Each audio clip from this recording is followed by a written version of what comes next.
İlham Əliyevi çox pis günə qoyurlar. AŞPA Azərbaycan hakimiyyətinə qarşı yeni, daha dəhşətli qətnamə hazırlayır. Avropa Şurası Parlamenti Assambleyasının İnsan Hüquqları Komitəsi Azərbaycandakı repressiyalarla bağlı sərt qətnamə layihəsi qəbul edibdi. Layihə AŞPA-nın 22-26 iyun gələn ay tarixində keçiriləcək yay sessiyasına müzakirə üçün gündəmə çıxacaq.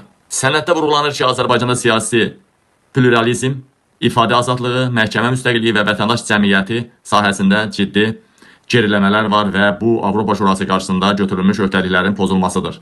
Müxalifət fəallara, jurnalistlərə, hüquq müdafiəçilərinə, vətəndaş cəmiyyəti nümayəndələri tez-tez cinayət qanunvericiliyindən siyasi təzyiq kimi istifadə olunmaqla həbs edilir.